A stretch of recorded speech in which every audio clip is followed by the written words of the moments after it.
This is an Ear Candy Audiobooks production of The Erotic Poet and the Nude Photographer by Blair Erotica. Performed by Yael Maritz. Copyright 2014 by Blair Erotica.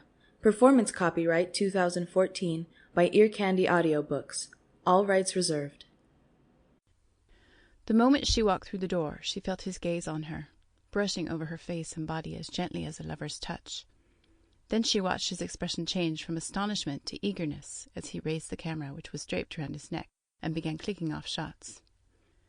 He was young. She guessed she had probably 5 years on him, but he was no kid, even if he dressed poorly.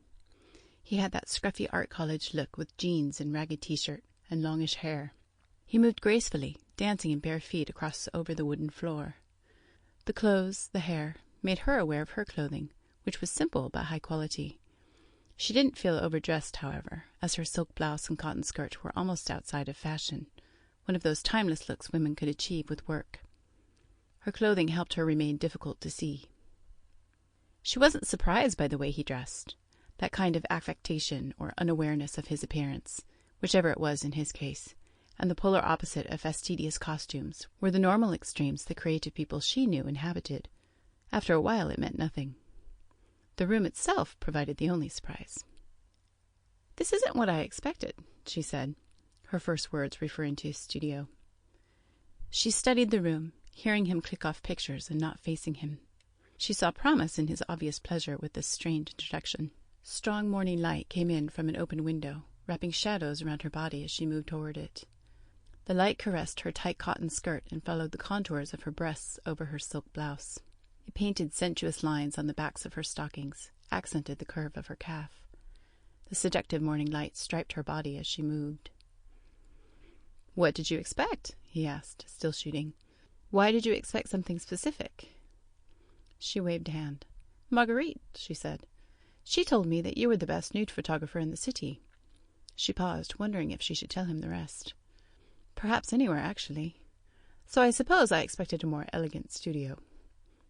She peered into dusty corners. "Something more upmarket." She smiled. "Something cleaner, perhaps." "The top photographers I've met are usually dandies and love to lavish money on camera equipment and fancy furniture." "A great subject is what I need most," he said, as his camera captured her examining the sparse furniture in the room. A wooden table that was crude but strongly made, 2 wooden chairs, a brass bedstead, and at the side of the room, a black leather couch. By the door was a wooden desk with a computer. The only other furnishings were those of any studio: backdrops, lighting umbrellas, and strobes, the necessary paraphernalia of his profession. "I can take photos anywhere if I have the right subject." "I suppose that is true," she said, finally facing him. "But most people don't want to settle for that." "Why are you here?" he asked, circling her, and she watched the same light that played across her cheek dance over his camera. "You said Marguerite sent you. Did she send you to get a portfolio taken? Turn your head to the left for a moment." She smiled and let him take his shot. "I'm not a model. I have no need of a portfolio." He smiled, then lowered the camera. "Lots of people like to have a portfolio, not just models. It can be nice to have photos which show them at their best." "Not usually nudes." He smiled. "Many people look their best nude. Maybe all photos should be nude. We could pass a law that would keep people from hiding some of who they are." "Marguerite showed me your new book."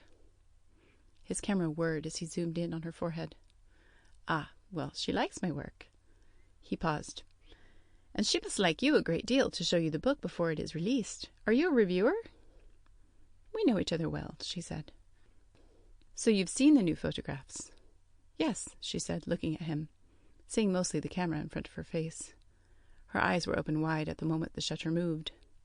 "They are quite wonderful. And I took them here, in this down-market space, this inelegant space." "Yes," she said, and went to look out the window. "So I have been told." The street below was empty. It seldom saw much traffic. These warehouses were nearly all abandoned, waiting for some bored city official to declare them a nuisance that his brother-in-law should remove. He laughed. "I like this space. It suits what I do.